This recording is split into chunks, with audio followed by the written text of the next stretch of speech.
dit dans ta parole, voici, je serai tous les jours avec vous, jusqu'à la fin. Seigneur, ce soir, nous soupirons encore. Nous soupirons encore. Nous soupirons encore.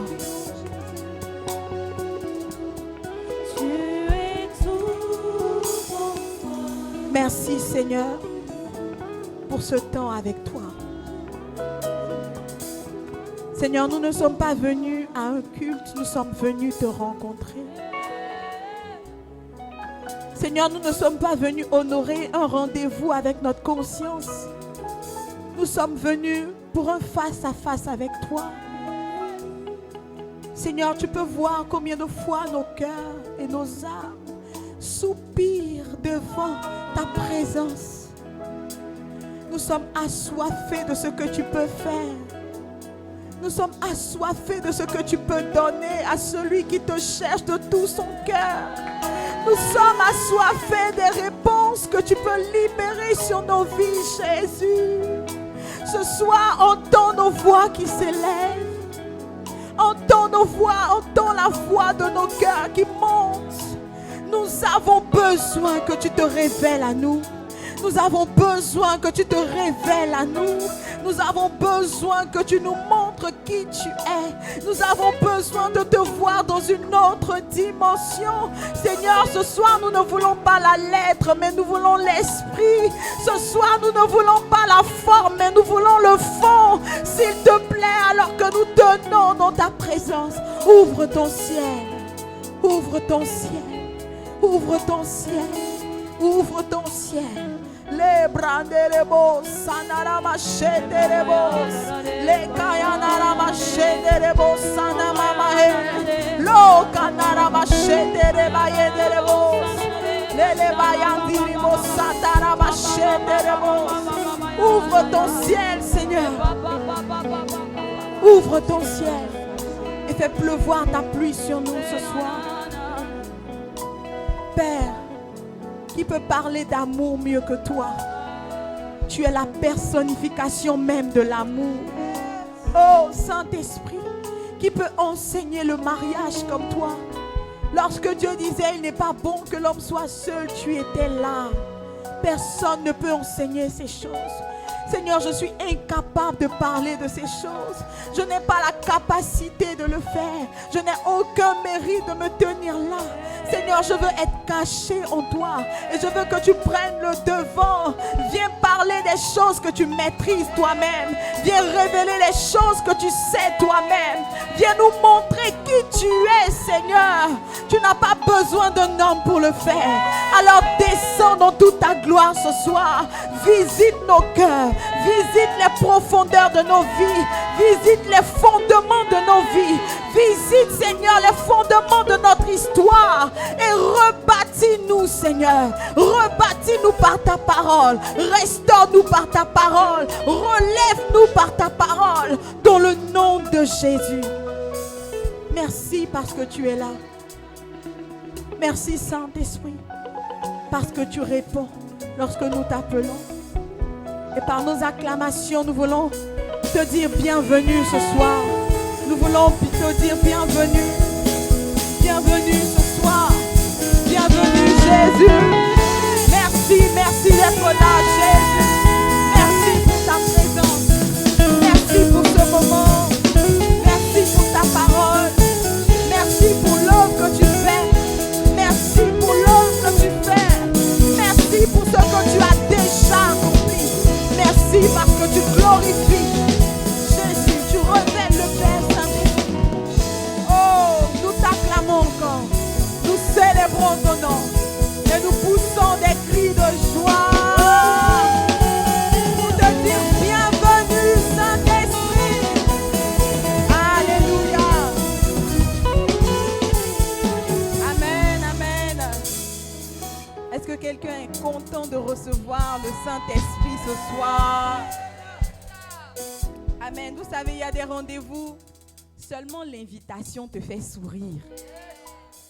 Parce que la personne ou la qualité de celui qui t'invite détermine ce qui va se passer là-bas. Alors, je veux sourire, je veux être en joie, je veux pousser des cris de joie, je veux acclamer le Seigneur. Parce que je sais qu'il m'a donné rendez-vous ce soir. Je sais qu'il m'attend ce soir. Je sais qu'il y a quelque chose de particulier ce soir. Alléluia. Amen. Avant de t'asseoir, je voudrais que tu puisses aussi honorer la vie de mon pasteur, de mon père, le pasteur Yannick Jadi. Est-ce que tu peux célébrer le Seigneur pour sa vie? Amen. Alléluia. Et maintenant, tu vas saluer ton voisin et tu vas t'asseoir dans la présence du Seigneur.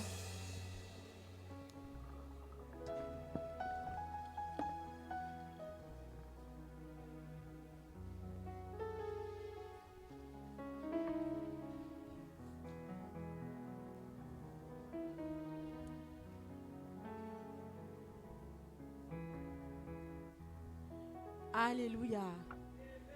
Et nous saluons aussi tous nos frères et toutes nos sœurs qui nous suivent en ligne depuis les différents pays, depuis les différents endroits où vous êtes connectés.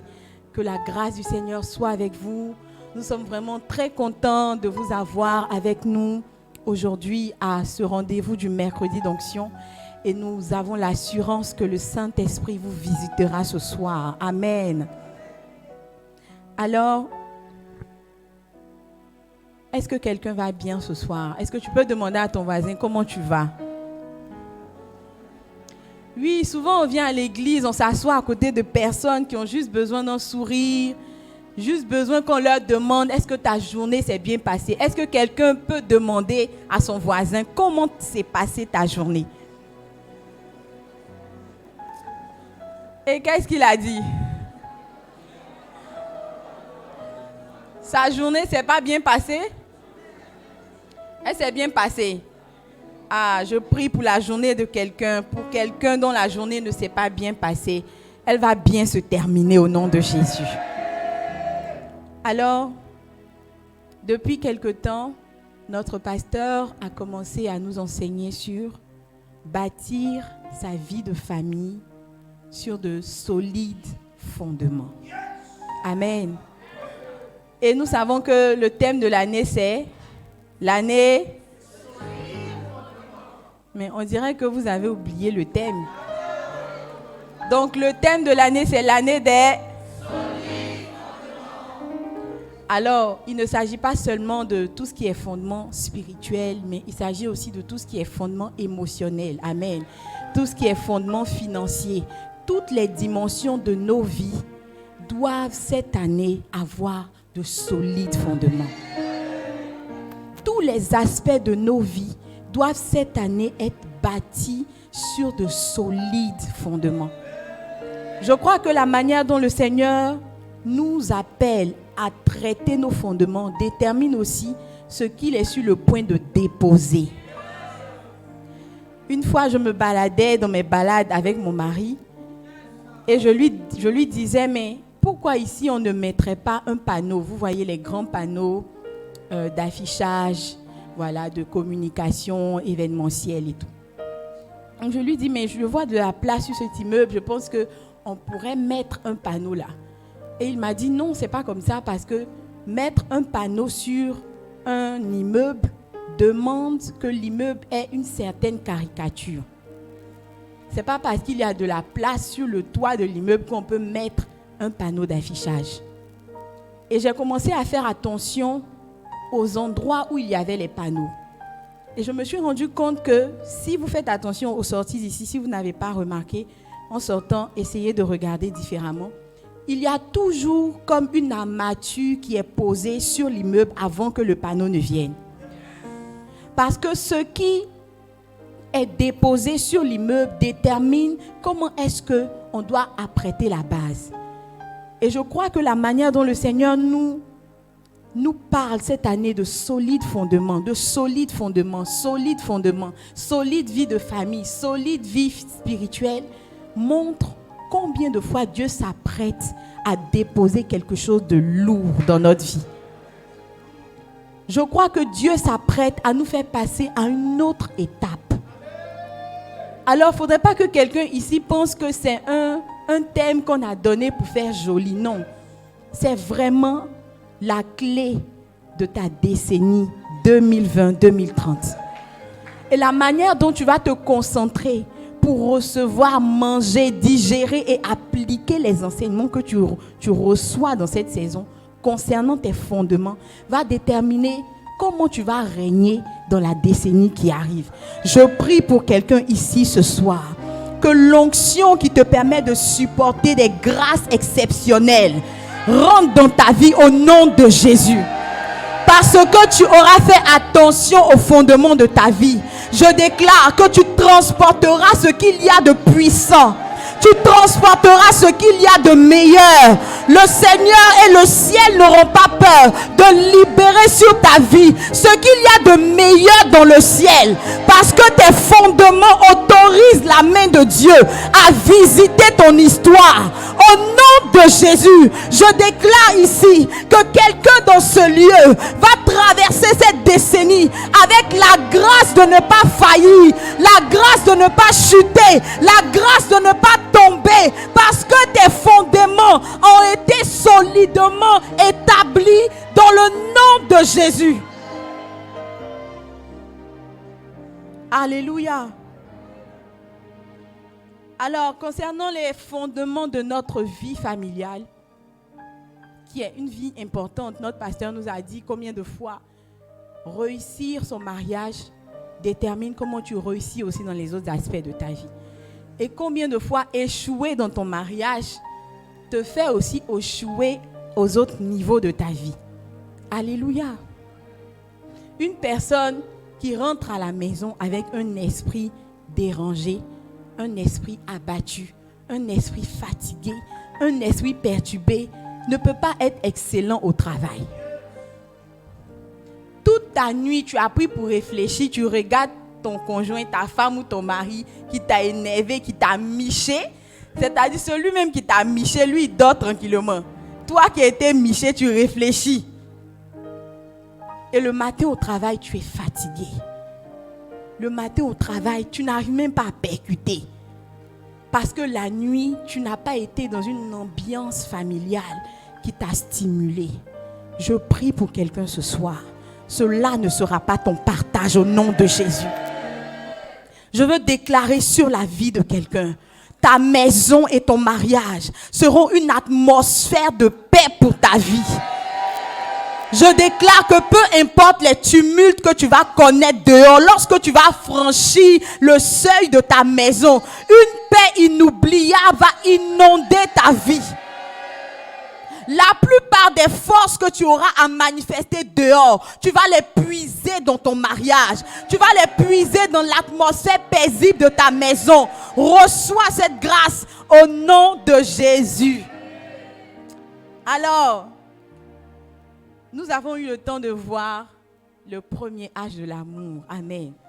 Et nous avons vu combien de fois c'est important le physique. Combien de fois c'est important de s'aimer, de s'attirer, de passer du temps ensemble. Nous avons vu qu'est-ce qu'il faut soigner en nous pour pouvoir manifester cette affection physique. Alléluia.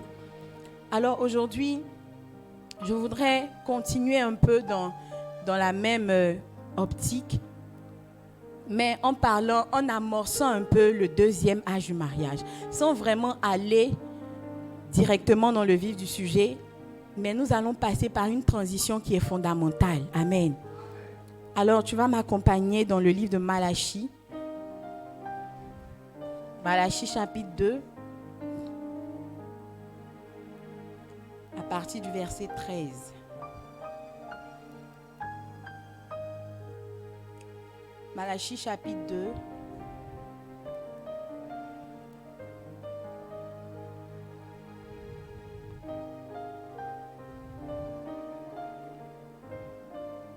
Je lis. Voici encore ce que vous faites. Vous couvrez de larmes l'autel de l'Éternel, de pleurs et de gémissements. Je vais lire dans ma version directement.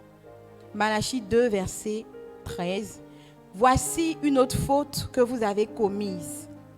vous inondez de larmes l'autel de l'Éternel et vous le couvrez de pleurs et de gémissements parce que l'Éternel ne fait plus aucun cas de toutes vos offrandes et qu'il n'agrée plus de recevoir de vous ce que vous présentez. Vous demandez, pourquoi en est-il ainsi? Parce que l'Éternel a été le témoin. Est-ce que quelqu'un peut dire le témoin? Entre chacun de vous et la femme que vous avez épousée lorsque vous étiez jeune et que vous avez trahi. Elle était pourtant ta compagne, avec qui tu avais conclu une alliance. Un homme en qui subsiste un reste de bon sens ne ferait pas cela.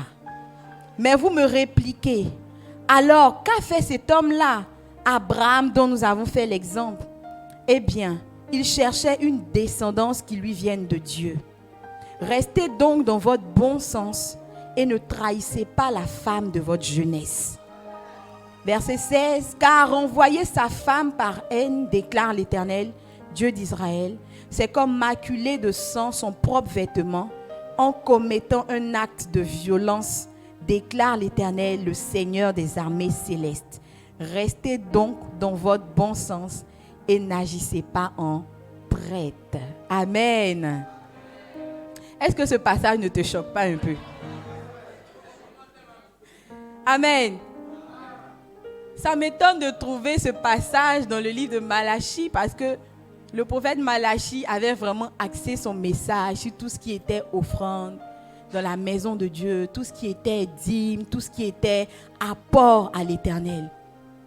Mais le Seigneur ici montre combien de fois il attache un regard particulier sur les alliances que nous faisons. La Bible dit que le peuple d'Israël en ce temps a été rejeté par Dieu et même leurs offrandes ont été rejetées. C'est ce que le verset dit, hein, que l'Éternel ne fait plus aucun cas de toutes vos offrandes simplement parce que le mariage a été détruit. La manière dont tu vas vivre ton mariage détermine comment Dieu va apprécier tes offrandes. Tu ne peux pas gâter les choses à la maison et croire que tu vas venir semer et le ciel est content. La Bible déclare que Dieu va changer son regard sur même tes offrandes à cause de la manière dont tu vis ton mariage. À cause de la manière dont tu vis ta vie de famille. Alléluia. Il dit parce que l'Éternel a été témoin. Le jour du mariage, on voit les invités, on voit les décès, les best man, les quoi encore? Demoiselles d'honneur, garçons d'honneur, les pages et les mages. Mais il y a quelqu'un qu'on ne voit pas physiquement, mais qui est là. Il y a un invité qu'on ne peut pas voir avec les yeux physiques, mais qui est dans la salle. Il y a un autre témoin qui est présent au milieu de nous. Et ce témoin-là, c'est Dieu. Le Seigneur dit, malheur à celui qui trahit la femme de sa jeunesse. Quand on a lu ce passage, les sœurs étaient contentes. Mais j'ai envie de dire, malheur à celle qui trahit l'homme de sa jeunesse. Amen. Le Seigneur porte un regard particulier sur la manière dont nous vivons le mariage. Le Seigneur porte un regard particulier sur l'atmosphère qui règne dans nos maisons. Le Seigneur porte un regard particulier sur l'alliance que nous concluons entre nos conjoints et nous. Alors tu ne peux pas mépriser cet aspect de ta vie et dire non, ça c'est pour les hommes charnels. Moi, je suis spirituelle. Je me concentre au jeûne et à la prière. Alléluia. Alors ce soir, rapidement, je ne sais pas si on pourra finir, mais je voudrais parler sur les 7 visages du mariage. Pourquoi les 7 visages du mariage? Parce que rentrer dans le mariage et manifester le premier amour dans la dimension de l'affection et du physique, c'est une bonne chose. Mais si tu n'as pas compris ce qu'est le mariage, si tu ne sais pas dans quelle affaire tu t'embarques, même si tu as toutes les étincelles dans le corps, tous les papillons dans le ventre, ça ne suffira pas pour faire réussir ce projet. Amen. Alors, quelle est cette facette ou quelles sont ces facettes du mariage que nous devons commencer à appréhender? Notre pasteur nous a dit dans l'introduction que le deuxième âge du mariage, ce n'est plus les questions physiques, ce ne sont plus les questions physiques. Mais c'est comment est-ce que votre amour va passer à un autre niveau de maturité. Mais votre amour ne peut pas passer à un autre niveau de maturité si vous n'avez pas compris ce dans quoi vous vous engagez. Le Seigneur dit qu'il est témoin de l'alliance que tu fais avec le conjoint de ta jeunesse. Quand tu te lèves et que tu vas parler à la sœur pour dire « J'ai fait un songe » ou « Je t'ai vu et je me suis vu », nous étions en train de gravir une montagne. Pendant que tu t'apprêtes à faire ce genre de déclaration, il faut être sûr que le Seigneur tend son oreille pour prêter attention à l'alliance que tu es en train de bâtir. Et une des premières choses ou le premier visage du mariage que vous devez connaître dans la dimension du deuxième âge de l'amour, c'est que le mariage est une institution divine. Alléluia. Revenons un peu dans Genèse 2 au chapitre 15. La Bible dit, l'Éternel Dieu prit l'homme et l'établit dans le jardin d'Éden pour le cultiver et pour le garder. Et l'Éternel Dieu ordonna à l'homme, mange librement des fruits de tous les arbres du jardin, sauf du fruit de l'arbre du choix entre le bien et le mal. De celui-là, n'en mange pas, car le jour où tu en mangeras, tu mourras. L'Éternel Dieu dit, il n'est pas bon que l'homme soit seul, je lui ferai une aide qui soit son vis-à-vis. Verset 19, l'Éternel Dieu qui avait façonné du sol tous les animaux des champs et tous les oiseaux du ciel, les fit venir vers l'homme pour voir comment il les nommerait, afin que tout être vivant porte le nom que l'homme lui donnerait. Amen. La plupart des personnes pensent que quand on se marie, c'est pour aller louver. Dis à ton voisin, ce n'est pas pour ça seulement. Non, dis-lui, ce n'est pas la seule raison.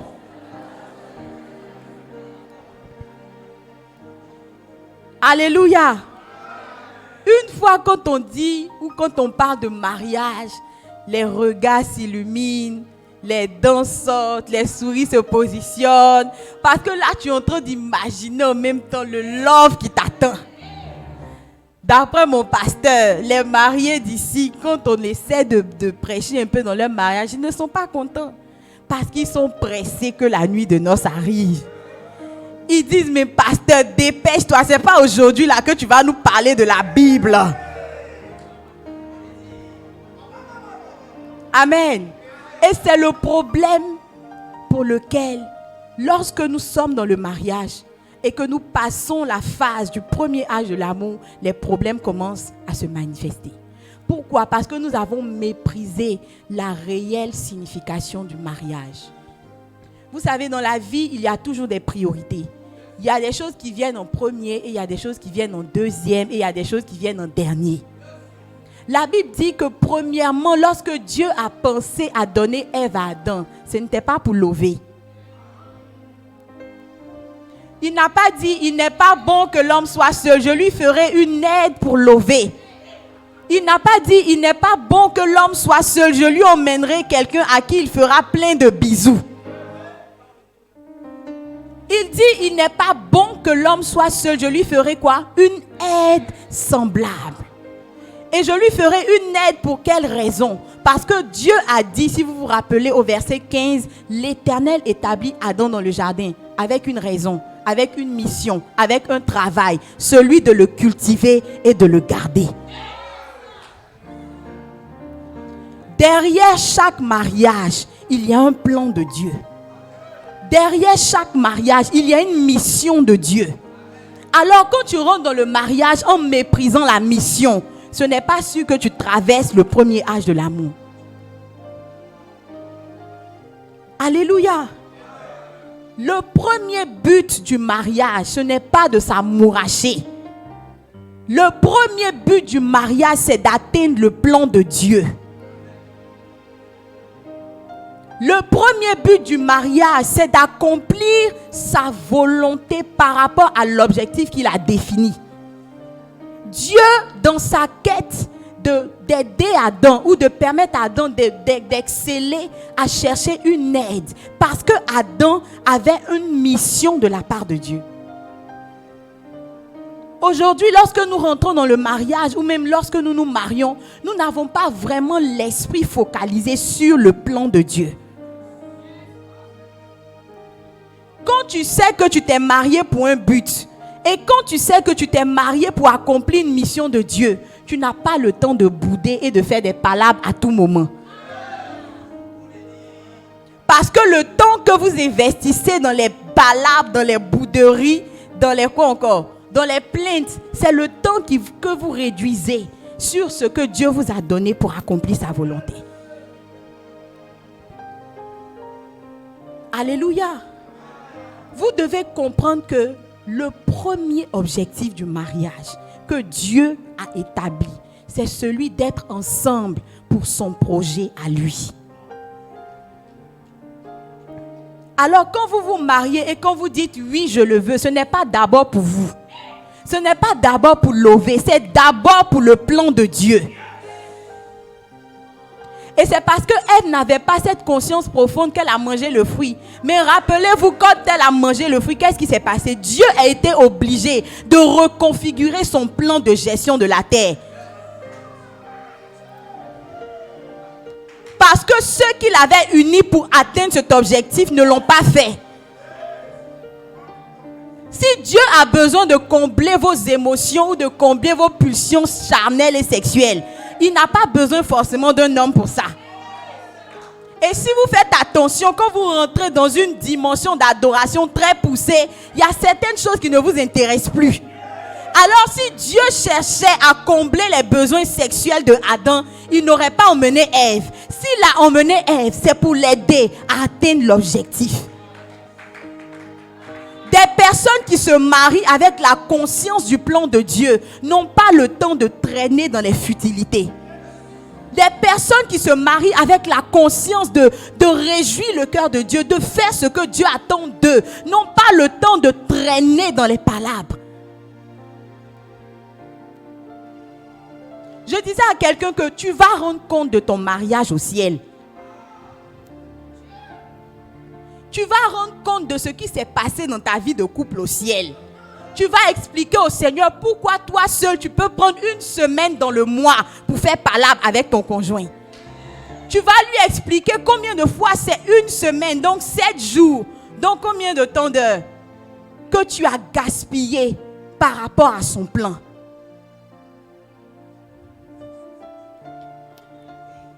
Combien d'heures? 168 heures. 24 fois 7 que tu as gaspillé. Il n'y avait même pas assez de temps parce que tu n'es pas éternel. Mais tu as encore trouvé le moyen de gaspiller 168 heures.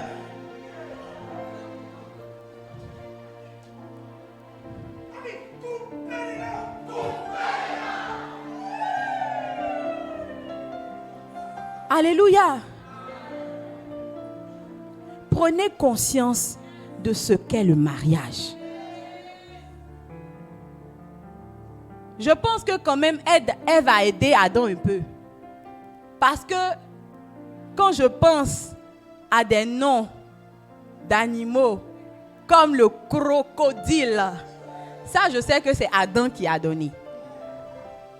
Et quand je pense au rossignol, je sais que c'est Ève qui a libéré le son.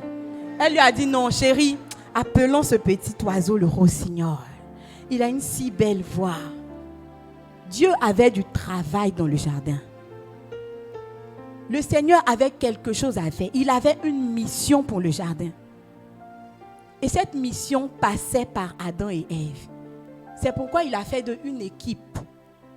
Alors quand tu vas dire oui à ton futur mari, ou quand tu regardes ton conjoint actuel ou ta femme actuelle, comprends que le mariage n'est pas juste pour vous amouracher et vous faire des bisous. Parce que si vous réfléchissez bien, on n'a pas besoin d'être marié pour ça.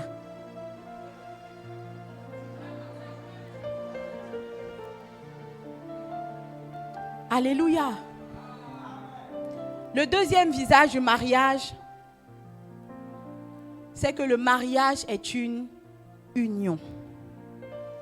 Est-ce que tu peux le dire, le mariage est une union? On va lire rapidement Matthieu 19. Et qu'il a déclaré, c'est pourquoi l'homme quittera son père et sa mère pour s'attacher à sa femme et les deux ne feront plus qu'un. Ainsi, ils ne sont plus deux, ils font un. Que l'homme ne sépare donc pas ce que Dieu a uni. Amen. Le deuxième visage du mariage que tu dois contempler, que tu dois regarder et que tu dois apprécier, c'est l'union. Vous savez, le mariage est le cimetière du moi et de l'individualisme. Le pasteur Mamadou Karambiri a dit que le premier M du mariage, c'est mort. Donc le mariage commence avec la mort. Est-ce qu'il y a quelqu'un qui a envie de se marier encore ce soir? Les mains ont diminué.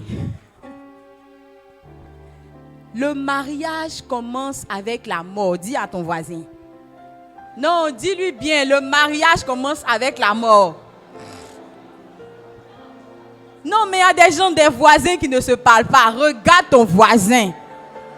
Dis-lui, mon voisin, le mariage commence avec la mort.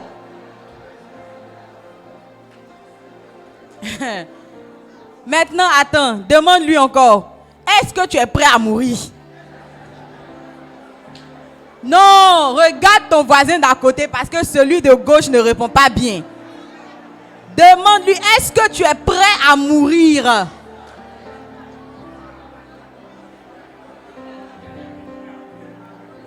Amen. Pour qu'il y ait union, il faut obligatoirement que les choses qu'on veut unir décident de mourir. Pour qu'il y ait mélange, il faut que le sel, la sauce feuille, l'oignon, la tomate décident de mourir. Imaginez une sauce où chacun veut se faire voir. Imaginez la sauce graine où l'oignon veut soulever sa tête pour dire « Je suis là ». La tomate veut pointer du doigt pour dire « Me voici ». Le sel même veut montrer sa capacité. C'est une sauce qu'on ne peut pas manger. Une sauce vivante.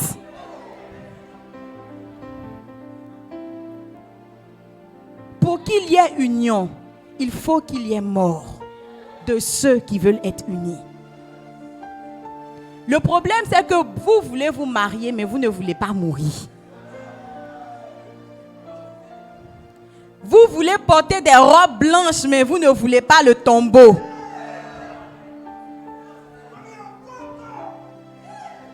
Le problème, c'est que la robe blanche, c'est pour le jour J.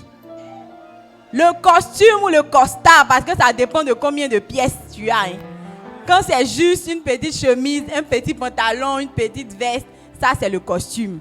Mais quand il y a le gilet, ça devient le costard. Alléluia. Tous ces accessoires ne seront utiles qu'à la seule journée de la cérémonie. Mais après la cérémonie, vous ne pourrez plus en jouir dans le mariage. Ce qui va faire vivre votre mariage, c'est comment est-ce que vous êtes prêt à mourir. Comment est-ce que vous êtes prêt à renoncer à vous? Il n'y a aucune relation qui peut fleurir, aucune relation qui peut réussir si chacun veut se faire voir. Quelqu'un est allé voir Jésus dans le livre de Matthieu 24 et il lui a dit, mais maître, comment faire pour te suivre même? Moi, je veux te servir. Je vois les gens marcher comme ça à côté de toi. Vraiment, ton cortège me plaît. J'ai envie d'être dans ce cortège. Jésus lui a dit, si quelqu'un veut venir après moi, qu'il renonce à lui-même. C'est la première condition parce que Dieu sait qu'il n'y a pas de relation qui peut se réussir si ceux qui viennent bâtir la relation n'acceptent pas de mourir.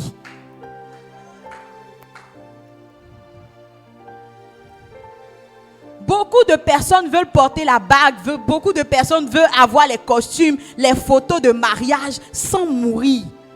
Et c'est exactement la raison pour laquelle il y a des problèmes dans les foyers.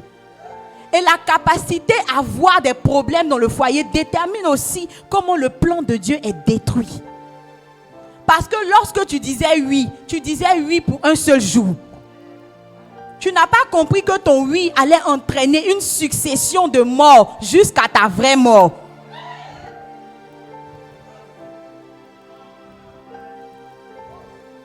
Alléluia. Vous devez mourir si vous voulez réussir votre mariage. Et réussir votre mariage n'est pas une option si vous voulez accomplir votre destinée.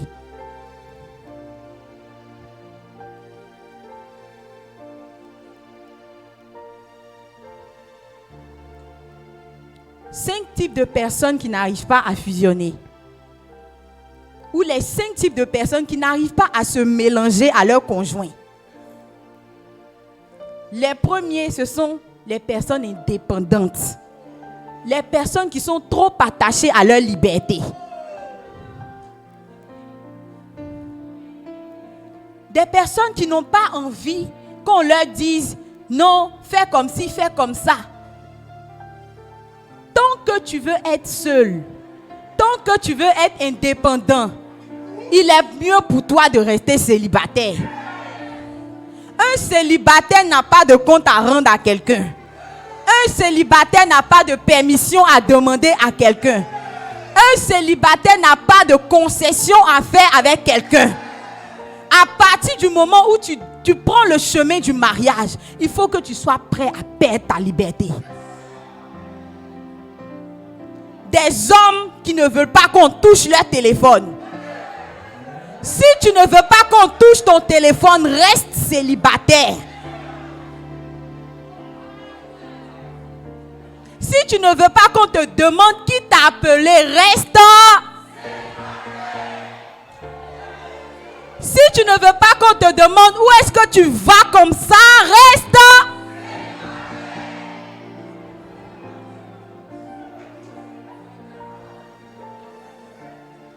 Des personnes indépendantes qui rentrent dans le mariage, ça ne peut pas marcher. Parce que les personnes indépendantes auront tendance à rechercher leur liberté encore, même étant dans le mariage. Des personnes qui ne peuvent pas partager avec les autres. Des personnes qui ne peuvent pas donner leur position exacte. Comme le dirait mon pasteur dans la matinale. Tu es à quel niveau? Je ne suis pas loin, je ne suis pas loin. Je dis, je suis en route.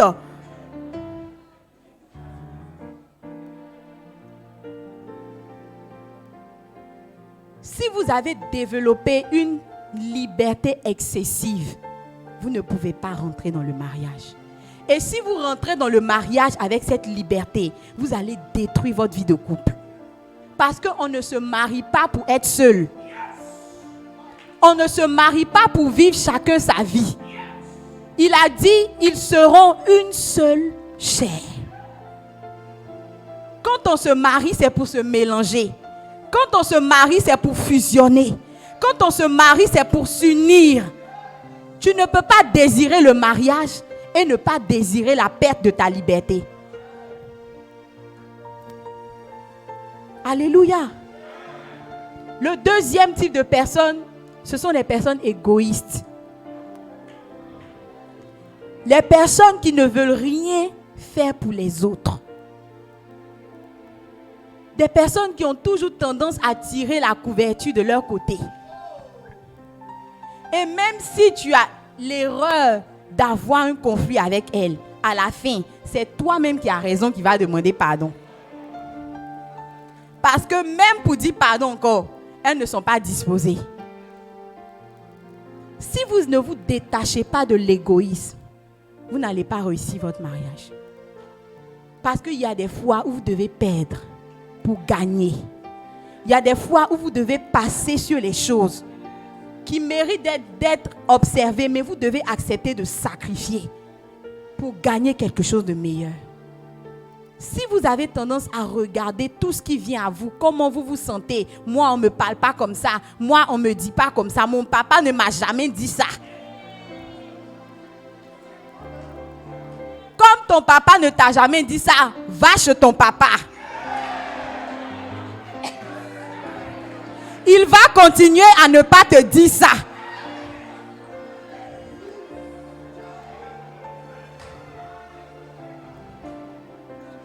Alléluia. Vous devez être prêts à considérer les autres. Jésus a dit dans Philippiens 2, je vous prie que chacun de vous, l'apôtre Paul a dit, je vous prie que chacun de vous puisse regarder les intérêts des autres comme supérieurs à soi-même. À partir du moment où vous décidez de rentrer dans le mariage, acceptez de laisser tomber vos intérêts. Tu n'aimes pas quand le salon est dérangé, d'accord, mais elle n'a jamais appris à ranger le salon. Toi-même, soulève les coussins et place et assieds-toi, tais-toi et avancez.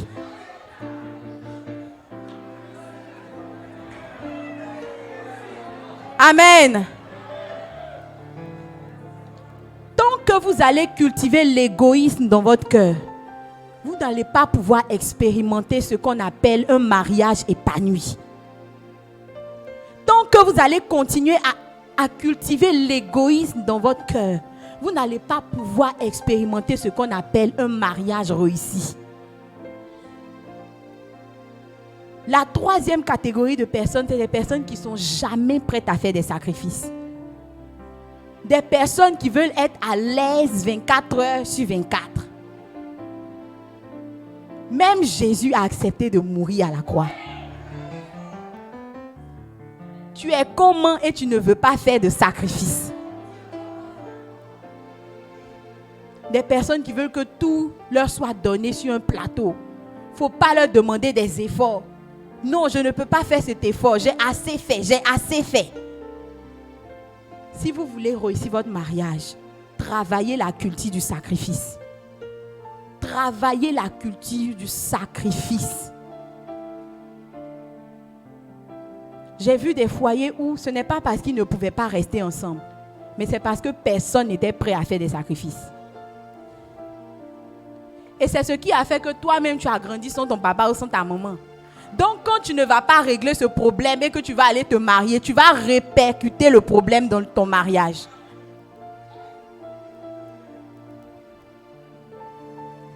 Alors c'est le temps pour toi de t'asseoir et de te poser les bonnes questions. Je suis en train d'aller me marier. Je suis en train de passer vers l'étape du mariage. Est-ce que je suis prête ou est-ce que je suis prêt à faire des sacrifices? Est-ce que je suis prêt ou est-ce que je suis prête à faire des sacrifices? Il y a des personnes qui rentrent dans le mariage avec de très grandes ambitions personnelles. Très fortes ambitions personnelles. Non, je dois avoir ce diplôme. Non, je dois avoir ce travail. Non, il faut que sur mon CV, on puisse écrire telle ou telle chose. Si tu n'es pas prêt à sacrifier quelque chose, tu ne pourras pas réussir ton mariage. Jésus a dit que si quelqu'un veut me suivre, qu'il renonce à lui, ensuite qu'il porte sa croix. Une croix, c'est lourd, ça fait mal.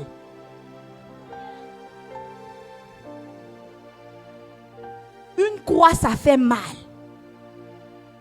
Mais c'est le chemin de la gloire.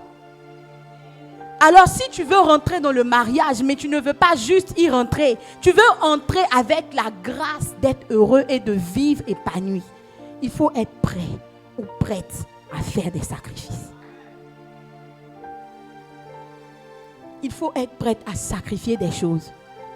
Des personnes, des sœurs, j'entendais des sœurs qui disent « Non, moi je n'ai jamais grandi dans des quartiers comme ça. »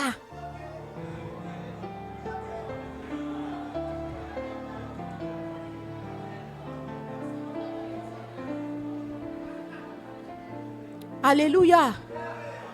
Il y a des choses que tu vas devoir abandonner. Il y a des standards que tu vas devoir laisser tomber. Il y a des critères que tu vas devoir éliminer. Alléluia. Une autre catégorie, c'est les personnes impatientes et perfectionnistes. Des personnes qui veulent que tout soit parfait, tout soit beau. Dès qu'elles claquent le doigt, ça réussit. Dès qu'elles pensent à ça, ça apparaît. Si vous ne descendez pas vos standards, vous allez détruire votre propre mariage. Alléluia. Mais ce n'est pas sur ça que je veux descendre ce soir. Le troisième point, je vais aller vite parce qu'il ne me reste plus assez de temps. Le troisième visage du mariage, c'est que le mariage est un champ de semences. Est-ce que tu peux dire à ton voisin, un champ de semences? Et qu'est-ce que nous devons semer dans le mariage? Nous devons semer l'amour. Maintenant, quel genre d'amour est-ce que tu dois semer dans ton mariage? Non, est-ce que tu peux demander à ton voisin, quel genre d'amour?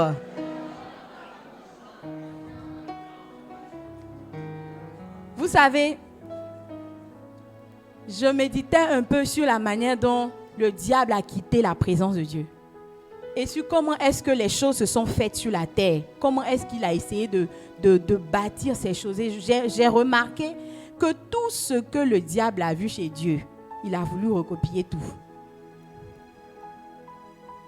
Tout ce qu'il y a de bon, si vous fouillez, il y a son mauvais aussi.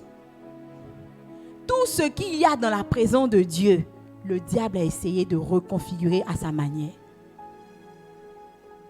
Mais il y a une seule chose qu'il n'a pas réussi à copier.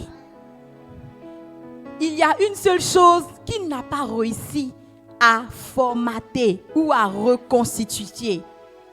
Et cette chose, c'est l'amour. Et pourquoi l'amour? Parce que l'amour, ce n'est pas une action de Dieu. L'amour, c'est la nature de Dieu. Donc, si tu dois manifester ça, il faut que tu acceptes de devenir comme Dieu. Et comme il a déjà refusé d'être comme Dieu, c'est impossible qu'il puisse manifester l'amour. Mais vous savez, il est un gars qui ne se décourage pas. Contrairement à certaines personnes, quand il voit un obstacle qu'il ne peut pas surmonter, il essaie de le contourner. Et c'est comme ça que le diable a commencé à transformer notre conception de l'amour.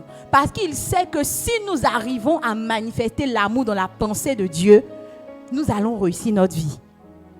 Et sa mission, c'est comment faire pour qu'ils comprennent mal l'amour et qu'ils appliquent mal l'amour et qu'il n'ait pas le résultat que l'amour doit donner.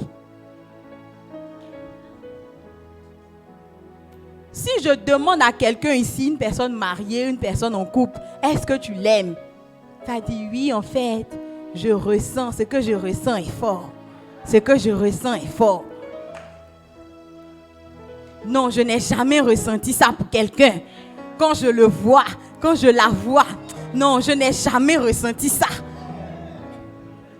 Le diable a réussi à vous faire penser que l'amour est un sentiment. Le diable a réussi à vous faire penser que l'amour est une sensation. C'est pourquoi quand on te pose la question, tu pars directement dans tes sentiments. C'est pour ça qu'il a libéré l'esprit de novelas dans ta vie. Parce que quand tu mets la chaîne et que tu t'assois et que tu bloques la main comme ça sur la joue et que tu vois ce qui se passe, comment on te blague là-bas, tu dis, oh Père, à quand ma victoire?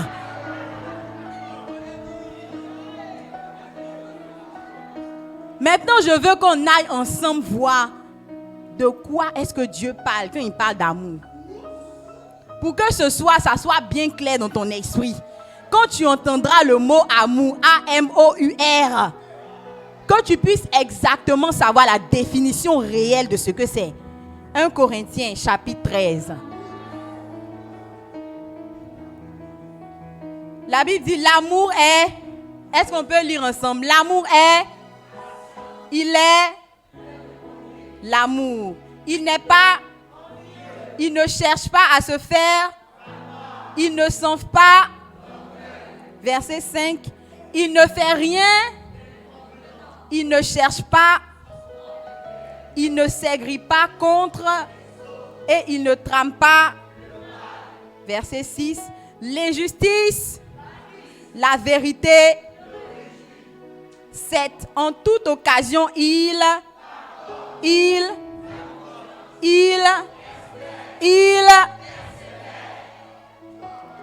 Je peux avoir l'autre version qui parle de tout.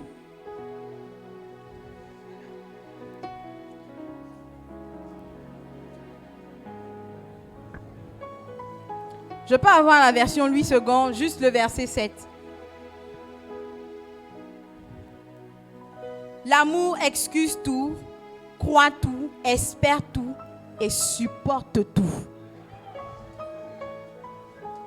Ce qui m'intrigue dans ce passage, c'est que Dieu est en train de parler de l'amour.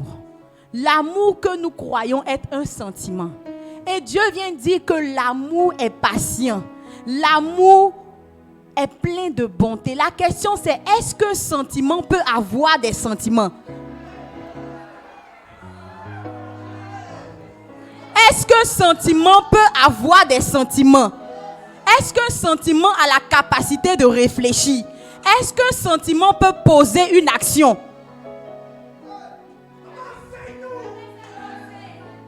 Alors quand Dieu parle d'amour, il ne parle pas de ce que tu ressens.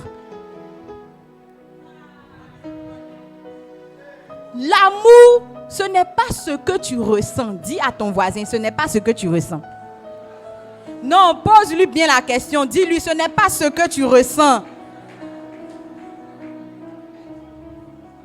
Il dit l'amour est patient. Il parle de l'amour comme une personne vivante. Il parle de l'amour comme un esprit dans quelqu'un. Il parle de l'amour comme une action qu'on pose.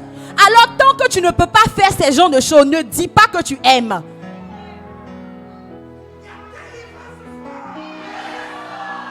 Si ce que tu ressens ne te pousse pas à être comme ça, alors ce que tu ressens n'est pas de l'amour. Donc quand tu rentres dans le mariage avec ce sentiment de je ressens ça pour lui, sois sûr que tu as déjà échoué. Parce que l'amour qui fait réussir le mariage, ce n'est pas ce qu'on ressent, c'est ce qu'on fait dans le mariage.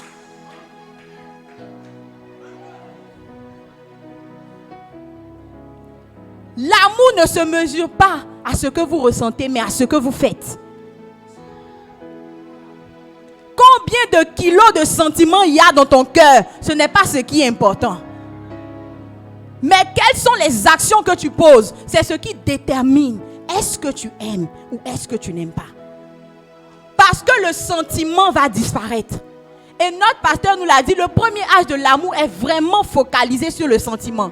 Vraiment focalisé sur la sensation. Vraiment focalisé sur les étincelles. Et lorsque ces choses vont disparaître, comment pourras-tu vivre ton mariage? Parce que tu avais basé toute ta vie sur ce que tu ressentais. Tu avais basé tout ton mariage sur ce qui se passait dans ton corps.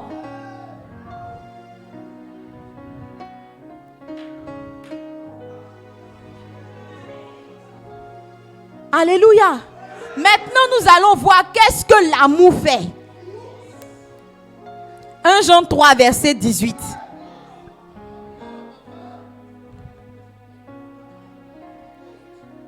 Il dit, mes enfants, que notre amour ne se limite pas à des discours et à de belles paroles, mais qu'il se traduise par des actes accomplis dans la vérité.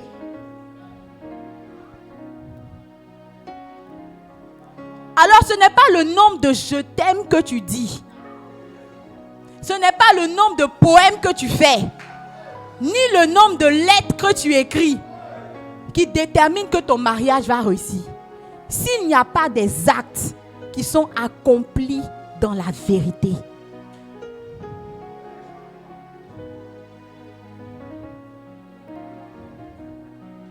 Jean 3, verset 16. Non, ça c'est un verset qu'on peut réciter ensemble ce soir. Donc, je vais compter jusqu'à 3 et on y va. 1, 2, 3.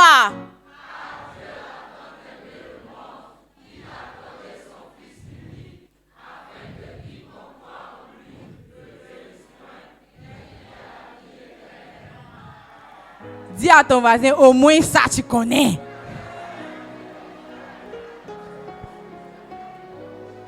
La Bible dit, car Dieu a fait quoi? A tant aimé le monde.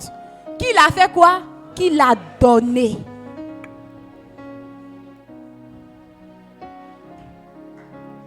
Si ton amour ne te pousse pas à donner, c'est que tu n'aimes pas. Si ton amour ne te pousse pas à prendre quelque chose de toi pour le manifester pour l'autre, c'est que tu n'aimes pas. Et si ce n'est pas sur ce genre d'amour que tu te bases pour entrer dans le mariage, alors tu fais fausse route. La Bible dit, Dieu a tant aimé le monde qu'il a donné. On n'a pas dit, car il a tant aimé le monde qu'il a ressenti.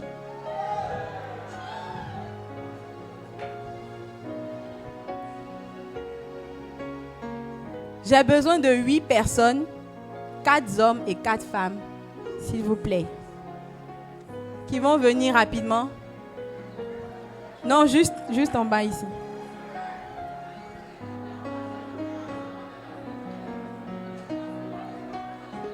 Non, on a déjà les 4 hommes, donc c'est tout. Il reste 2 femmes. La grâce de mariage réussi est là. Il y a une place qui manque, une place qui manque. Quelle est la sœur qui va saisir la grâce?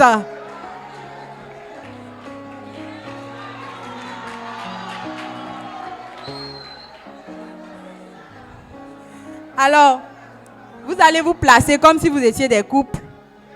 Bon, il y a des personnes mariées dedans. Hein. Donc, si toi, elle s'arrête à côté de toi, oublie ça. Fonctionnez comme des couples, voilà. Chaque homme prend chaque femme, un homme prend une femme. Vous allez rester là sur l'estrade. Ok. Oui, montez. Alors, je vais vous présenter 4 types de couples. Amen. Que vous pouvez être. Vous allez choisir ce soir le futur mariage qui vous attend.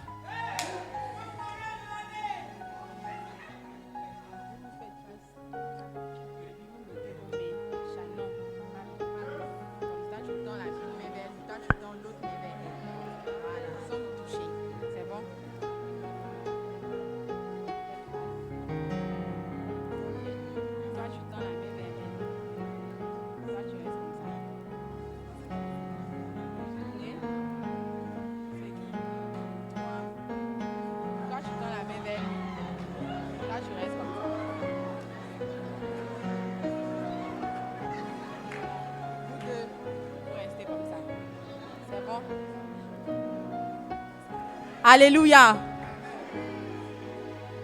Vous allez voir le type d'amour qui fait réussir le mariage.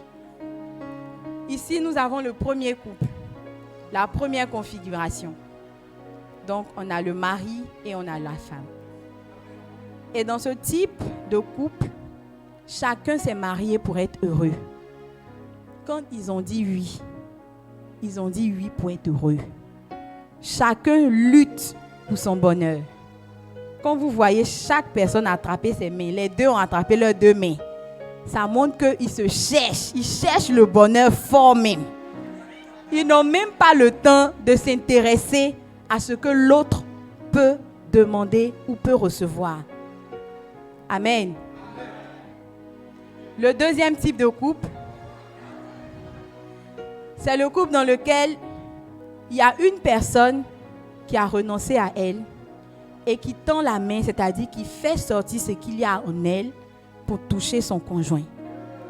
C'est le couple où un des éléments s'intéresse à ce que l'autre peut avoir, ce dont l'autre a besoin, pendant que l'autre cherche aussi son bonheur. Donc, dans ce cas de figure, c'est la femme ici qui fait tout pour que son mari soit heureux, qui investit pour que son mari soit heureux, qui vit sa vie pour que son mari atteigne sa destinée, qui sait prier pour lui, qui sait jeûner pour lui, qui sait se sacrifier pour lui. Vous voyez, dans ce couple, il y a encore un petit problème. Donc ici, il y avait vraiment un très grand écart entre eux. Ici, il y a un petit écart, mais il y a un écart quand même. La troisième configuration, c'est le contraire de l'autre. Ici, c'est l'homme qui fait tout.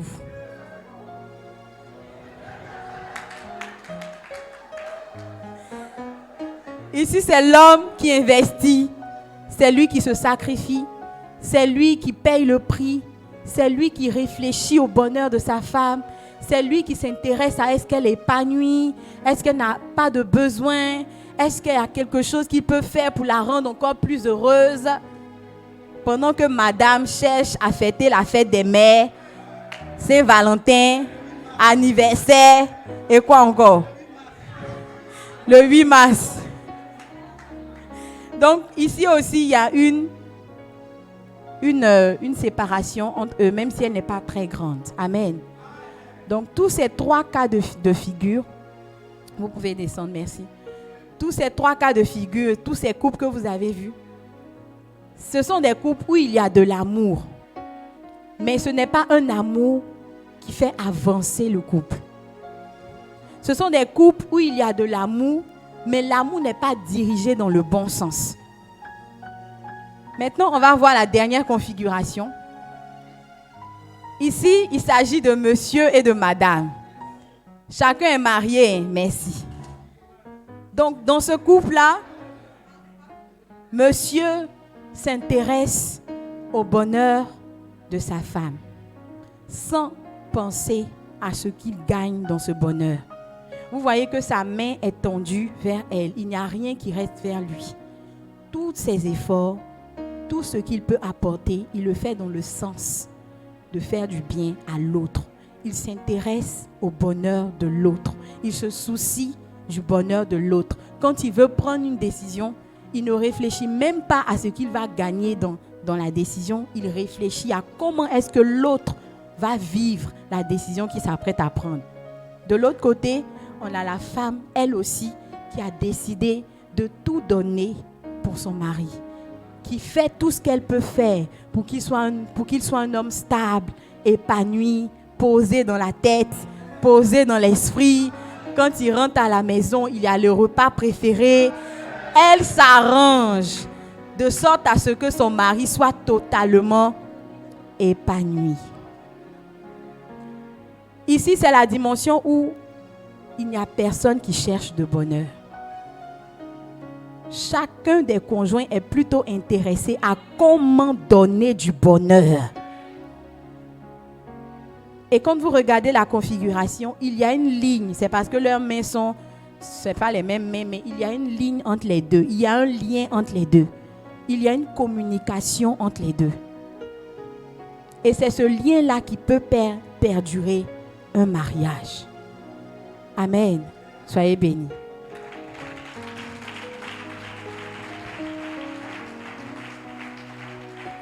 Alors, je vais atterrir rapidement. Vous devez comprendre que si vous vous mariez sans comprendre ce que l'amour c'est, vous êtes déjà bien parti pour échouer dans le mariage. Vous ne pouvez pas entrer dans le mariage et mépriser la connaissance que vous avez de l'amour. Si vraiment vous voulez vous marier pour réussir, vous devez faire attention à qu'est-ce que l'amour va vous demander. Parce que l'amour, contrairement à ce que vous pensez, l'amour, ça fait mal.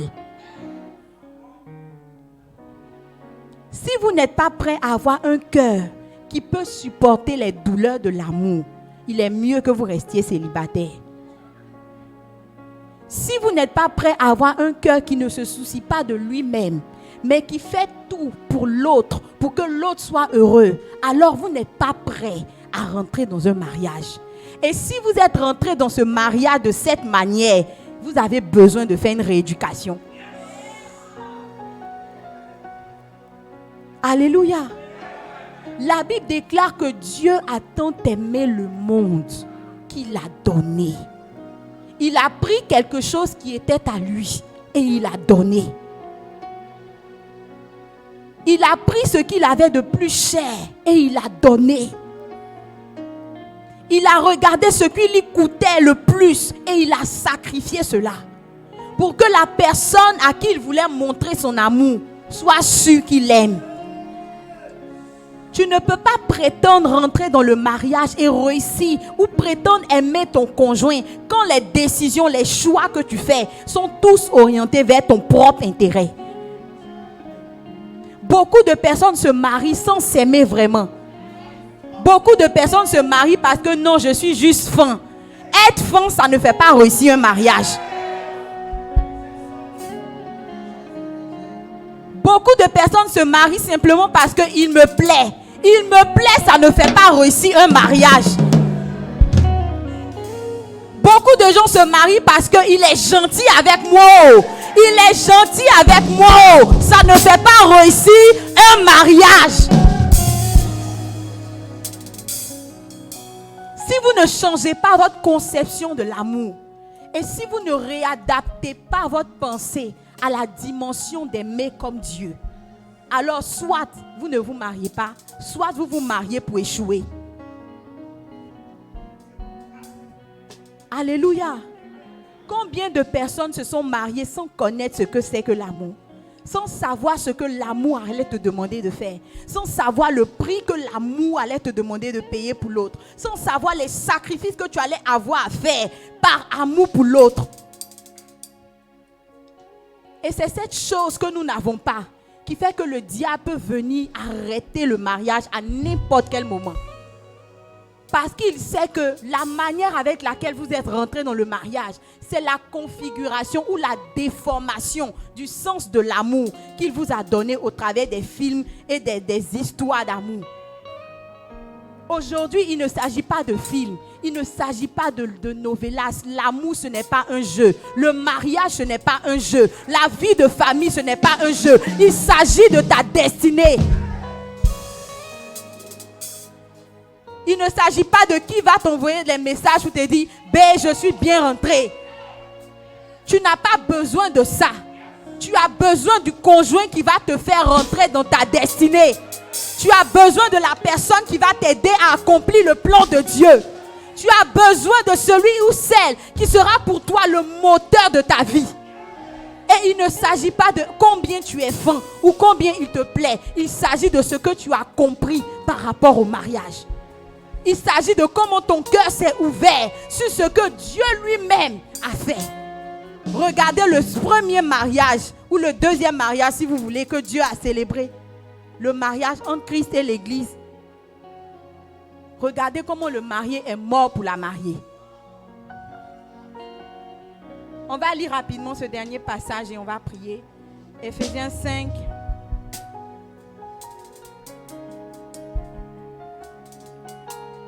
Éphésiens 5, verset 32, il dit « Il y a là un grand mystère. Je parle de ce que je viens de dire au sujet de Christ et de l'Église. » Quand Dieu parle de mariage, il parle de ce que Christ a accompli pour l'Église. Il parle de comment un d'entre de ses conjoints a accepté de mourir pour l'autre. Il parle de comment l'amour a été manifesté dans cette relation. Et si vous n'acceptez pas de reconfigurer votre pensée sur le type d'amour qu'il faut, alors ce n'est pas la peine. Restez célibataire. Et rester célibataire, n'accomplissez pas aussi votre destinée parce que vous seul, vous ne pouvez pas. Alléluia. C'est le temps de rebâtir votre pensée sur l'amour. On parle d'amour, on parle de sensation, Mais qu'est-ce qui nous attend vraiment dans le mariage? Qu'est-ce que Dieu attend de nous vraiment? Quel est le type d'amour que nous devons manifester? C'est cela que tu dois rechercher. Parce que si tu peux aimer de cette manière, il n'y a rien que tu ne pourras pas réussir. Alléluia. Il y a encore 4 autres visages du mariage qu'on n'a pas pu voir ce soir. Mais je veux m'arrêter là. Et je veux prier que nos cœurs, ce soir, puissent changer définitivement. Que la pensée du monde, dans ce qui concerne l'amour, puisse nous quitter définitivement. Et que la pensée de Dieu concernant l'amour et concernant l'importance de bâtir un mariage qui l'honore et un mariage qui lui donne gloire vienne dans notre esprit. Et si tu es prêt à recevoir cela avec moi, tu vas te lever et tu vas prier le Seigneur. Si tu es déjà marié, tu vas demander au Seigneur de t'aider à manifester cet amour dans ton mariage. Et si tu n'es pas encore marié, tu vas prier que Dieu t'aide à avoir ce cœur, que Dieu t'aide à avoir cette mentalité, que Dieu te donne de pouvoir réaliser les visages du mariage pour réussir dans ce projet, pour réussir dans ce domaine de ta vie. Parce que la manière dont tu bâtis détermine la solidité de ce que tu as bâti. Élève la voix et prie le Seigneur. Demande-lui la grâce. Demande-lui la grâce.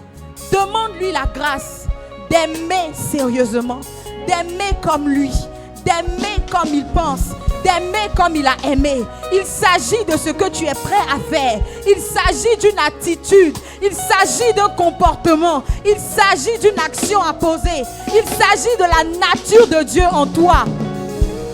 Élève la voix, demande-lui cette grâce.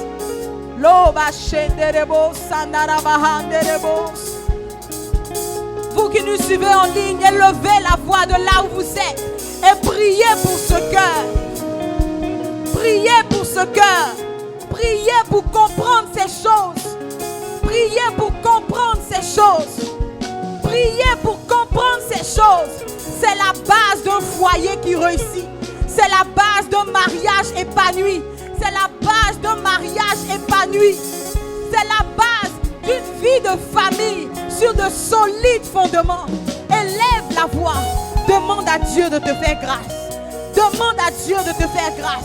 Quand tu seras prêt à aimer, quand tu puisses aimer de la bonne manière, quand tu seras sur le point d'aimer, que ce soit l'amour selon Dieu et non l'amour selon la pensée du monde. Quand tu seras dans le mariage, que tu puisses manifester les différents visages du mariage. Au nom de Jésus. Ah, merci Jésus.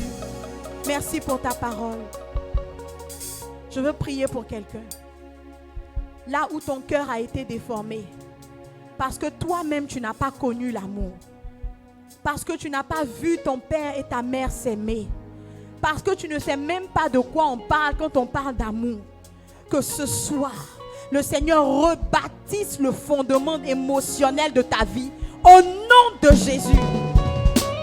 Que parce que tu as été déçu, parce que tu as été blessé, tu as pris des décisions et des résolutions pour ne plus aimer, pour ne plus te sacrifier, pour ne plus faire des efforts, pour ne plus aimer les autres. Que le Seigneur te guérisse profondément au nom de Jésus.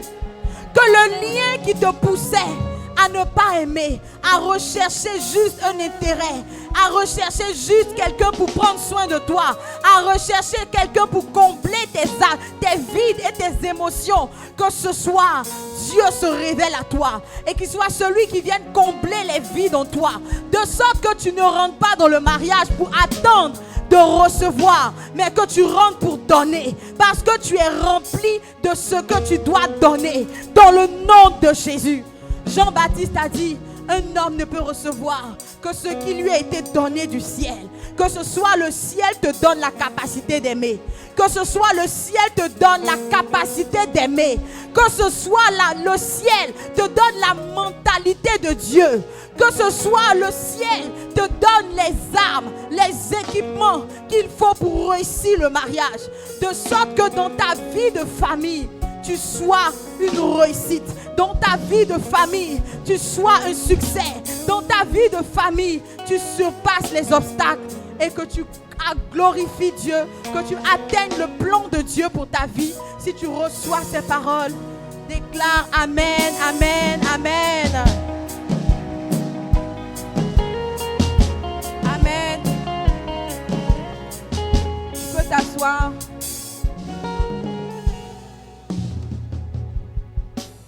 Je veux juste inviter quelqu'un ici qui n'a pas encore décidé franchement de marcher avec le Seigneur, de prendre cette décision ce soir. Si tu es dans ce lieu, dans cette salle, ou que tu es dans la salle du haut et que tu n'as pas encore pris cette décision et que tu n'as jamais fait cette prière pour dire Seigneur Jésus, je te donne ma vie. L'opportunité t'est donnée ce soir de lui dire je viens à toi. Ou si tu es un chrétien refroidi qui depuis longtemps a perdu sa connexion avec Dieu, le Seigneur veut te donner une opportunité de revenir. Comme le fils prodigue que le Père attendait, tu peux revenir à Dieu. Tu peux lui dire Seigneur, me voici. Seigneur, je m'approche de toi. Seigneur, prends-moi. Seigneur, je veux rétablir la connexion. Seigneur, je veux renouer le lien avec toi. Et si tu es là, tu peux simplement te tenir debout et venir devant comme le frère. S'il y a quelqu'un dans la salle qui veut donner sa vie à Jésus, lève-toi et viens devant. Viens devant. N'aie pas honte. Lève-toi et fais ce pas. Demande au Seigneur aujourd'hui de rebâtir ta vie, de rebâtir ce principe fondamental. Si tu es là et que tu réfléchis, je veux t'inviter à faire ce pas. Lève-toi et viens donner ta vie à Jésus. Pendant que nous acclamons le Seigneur pour toi, n'aie pas honte.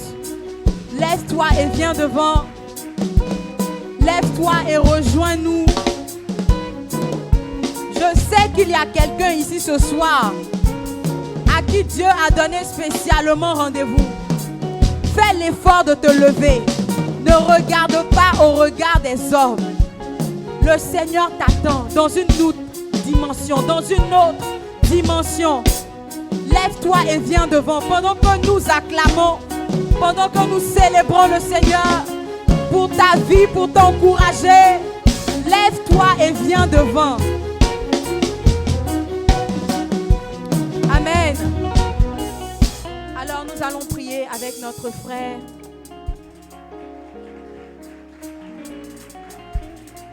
Vous allez juste répéter après moi cette prière.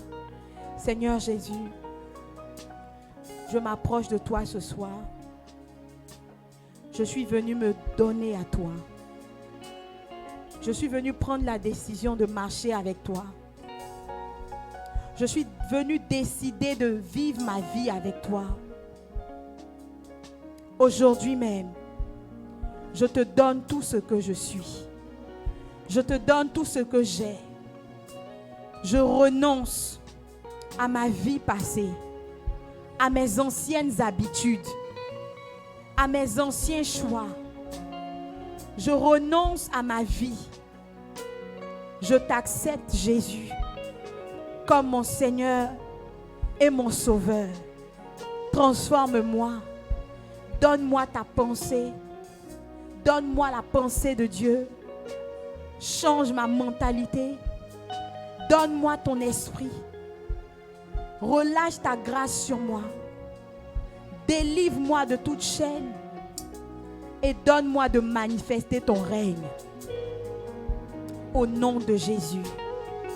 Amen. Alors, nous allons vous distribuer des fiches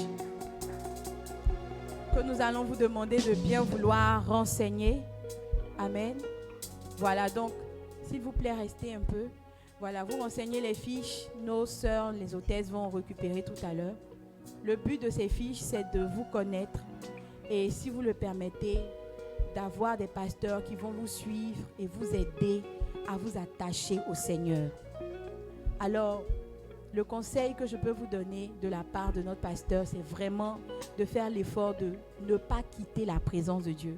Continuez à venir à l'église. Continuez à être connecté à la parole de Dieu. Et cette parole va vous transformer. Elle va vous donner la force d'être comme Jésus. et de faire ce que Jésus a fait. Que Dieu vous bénisse. Vous pouvez retourner à vos places. Il vous accorde sa grâce au nom de Jésus. Alors, si tu as ta dîme, tu vas te lever et tu vas venir devant.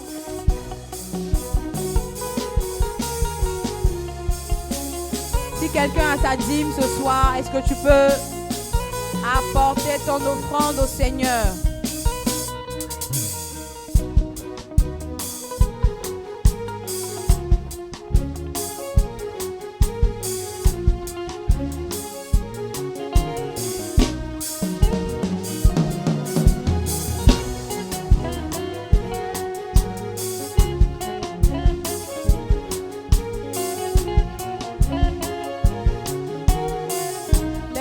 Et commence à prier. Aujourd'hui, parle particulièrement au Seigneur concernant ta vie sentimentale. Fais une prière spécifiquement concernant le domaine familial, concernant l'aspect familial de ta destinée. Sur ta dîme, demande quelque chose de particulier. Élève la voix et prie le Seigneur. Parle à Dieu ce soir.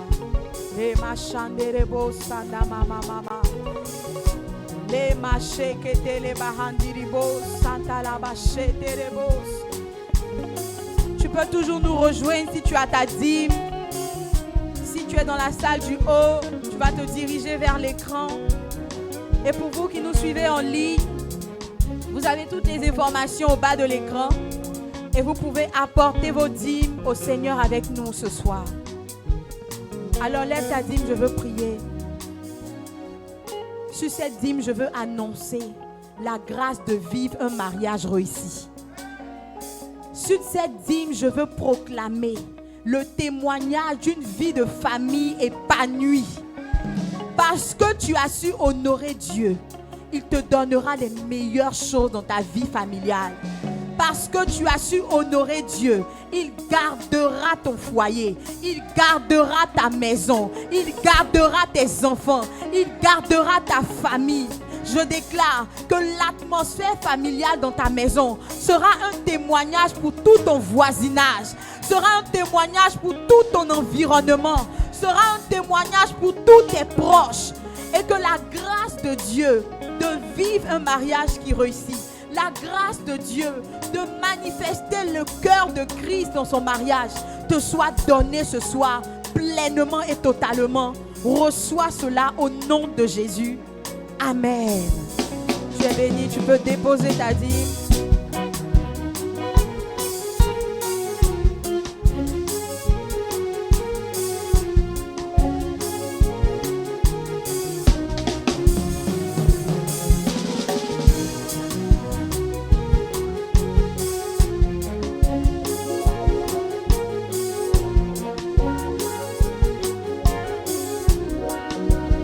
Nous allons maintenant passer à notre première offrande.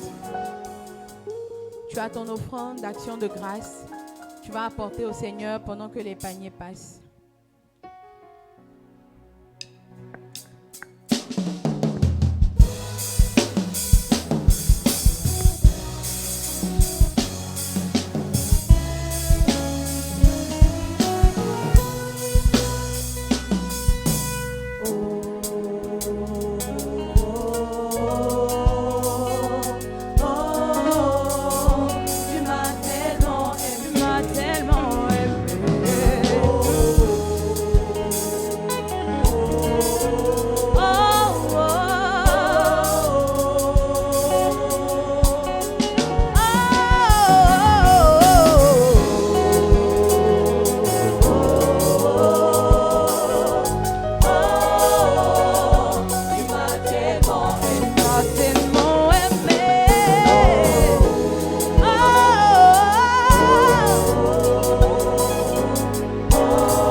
Je adore.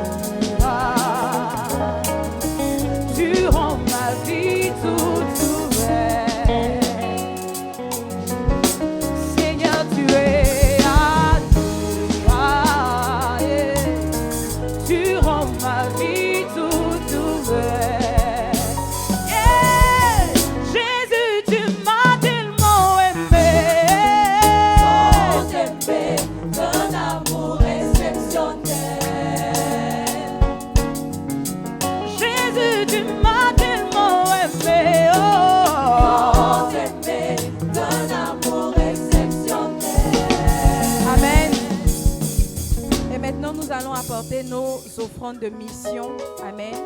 Nous allons demander au Seigneur de nous aider à bâtir des églises, à bâtir des personnes qui comprennent la volonté de Dieu et qui vivent le plan de Dieu dans leurs différents domaines de vie. Amen.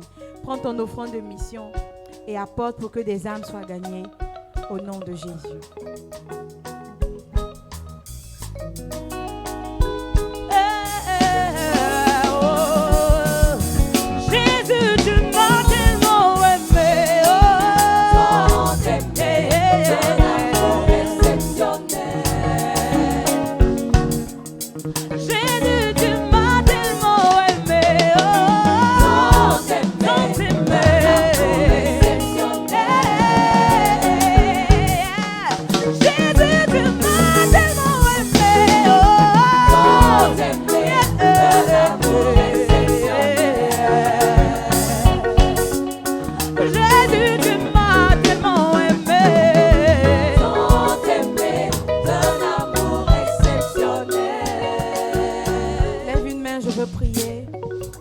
Ton offrande est bénie dans le nom de Jésus.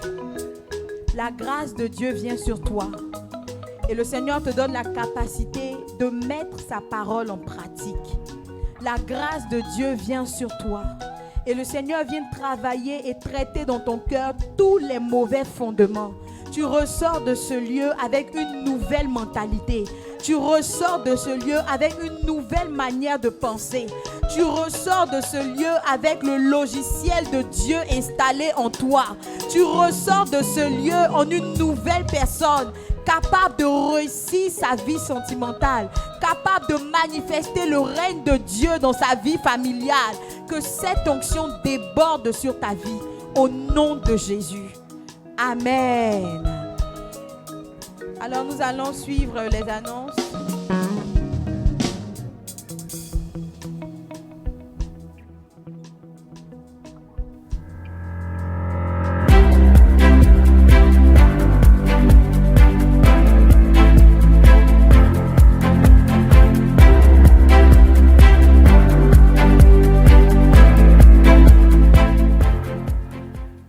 Selon les statistiques, la Terre compte plus de 7 milliards 87 millions d'habitants, parmi lesquels 2 milliards 4 millions sont des chrétiens, soit un tiers de la population mondiale. Cependant, la Bible nous dit que Christ ne reviendra que lorsque tous auront entendu parler de lui. La question qui se pose est celle de savoir comment parviendrons-nous à embraser la terre entière avec le feu de l'Évangile. Le ministère 222. Des centaines de personnes dans le monde n'ont malheureusement pas accès à l'évangile de Christ, parce que se trouvant dans les zones reculées, elles n'ont jamais entendu parler de Christ. De plus en plus de personnes accordent davantage de crédit aux réseaux sociaux. Et le seul moyen de les gagner à Christ, ce sont les canaux digitaux. Les radios, les lives, les émissions télé, les applications mobiles sont les moyens les plus efficaces pour propager l'évangile de Christ dans toutes les nations du monde, sans avoir à se déplacer. En effet, grâce aux canaux digitaux, la parole sera partout à la fois, en contact avec chaque cœur, dans toutes les maisons, pour que les nations soient gagnées à Christ et que des vies soient transformées pour la gloire de son nom. Grâce au ministère 222, ces exploits sont possibles et visibles. En 2021, des centaines de personnes ont été touchées via les réseaux sociaux. Plus de 2200 livres vendus et 4 zones radiophoniques ouvertes au travers desquelles des messages sont diffusés pour la conversion d'un plus grand nombre. Des groupes de réveil dans plusieurs nations ont vu le jour. La France, la Tunisie, le Canada, l'Allemagne et plusieurs autres pays. Nous vous invitons donc à soutenir ce ministère en devenant partenaire. Pour être partenaire du ministère 222, il vous faut remplir le carton de partenariat que vous recevrez en y inscrivant consécutivement votre nom, votre prénom, votre contact, le montant que vous désirez apporter et la durée de souscription de partenariat. Et ce, en prenant l'engagement d'apporter vos dons chaque début de mois. Pour plus d'informations, contactez le +225 01 51 210 210.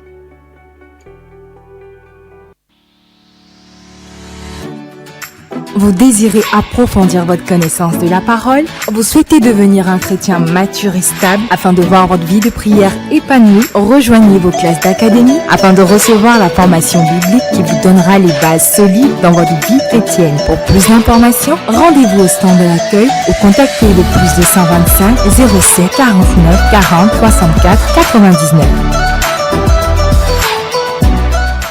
C'est la reprise de nos programmes live, les rendez-vous des jeudis midi. Vous avez été bénis au cours de la saison précédente. Vous avez des questions concernant votre ministère. Ne manquez aucun bout de cette nouvelle saison dès ce jeudi à partir de 12h sur les différentes pages Facebook et YouTube Pasteur Yannick Jati. Vous passerez de forts moments par la grâce de notre Seigneur Jésus-Christ.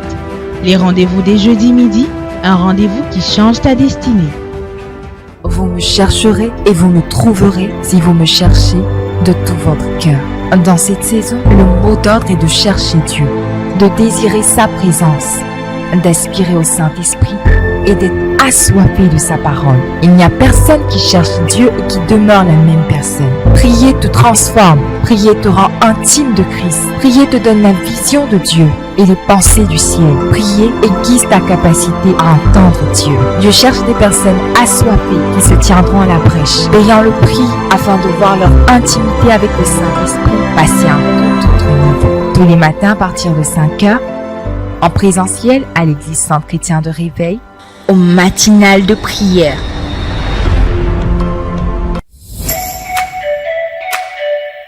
Pour plus d'édification, nous vous invitons à écouter les messages du pasteur Yannick Jati qui sont rediffusés sur les différentes ondes radiophoniques que voici. La radio La Voix Sainte, 88.3 FM, du lundi au vendredi à partir de 6h et tous les lundis à partir de 19h30. La radio Fréquence Ville Boisquet, 94.5 FM, tous les samedis et dimanches à partir de 6h. La radio Fréquence William Socro, 103.1 FM, tous les jeudis à partir de 11h. Et enfin, la radio Fréquence Ville Abangourou, 100.2 FM, les lundis à 11h et les mardis à 3h. Nous vous invitons à écouter ces messages et à les faire écouter à vos proches, afin que davantage de vies soient gagnées à Christ.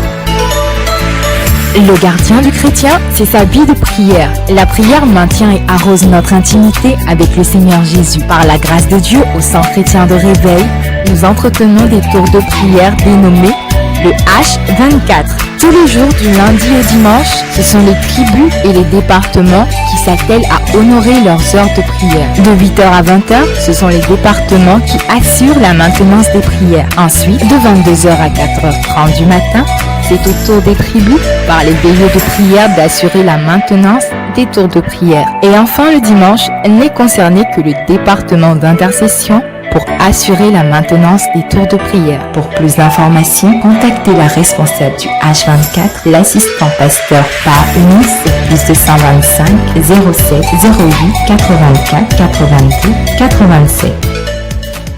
Rejoignez-nous à nos différents cultes qui se tiennent en semaine, les dimanches à 7h, 9h et 11h et les mercredis soirs à 19h.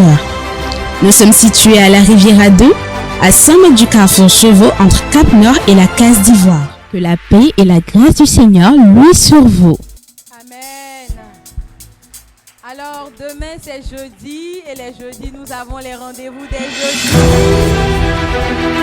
Voilà, donc demain midi, à partir de midi, soyez connectés. Dis à ton voisin, sois connecté. Nous allons continuer l'enseignement sur la loi de la productivité avec notre pasteur, le pasteur Yannick Jati, qui sera en ligne demain à partir de midi. Amen. Je sais que cet enseignement va nous permettre de rentrer dans une autre dimension du service de Dieu. Amen. Une autre dimension de la manière dont nous nous livrons à Dieu pour qu'il puisse nous utiliser dans la vie des autres personnes ou dans nos églises, dans tout ce que nous faisons à gauche ou à droite. Je compte sur toi pour être connecté demain à partir de midi. Amen. Il faudrait que nous puissions saturer tout le réseau social de Facebook demain. Amen. Qui est prêt pour cet objectif? Amen. Demain, à partir de midi, soyons connectés. Dans les tribus, il faudrait que ce soit un challenge, que la tribu qui s'est le plus connectée puisse avoir un prix spécial. Amen. Donc demain à partir de midi, répète encore à ton voisin, demain à partir de midi. Sur Facebook et YouTube, vous pouvez suivre en direct ce live et je sais que le Seigneur va nous faire beaucoup de bien. Alors si tu as passé un agréable moment dans la présence du Seigneur, lève-toi, acclame le Seigneur et nous allons prier pour la fin. Nous allons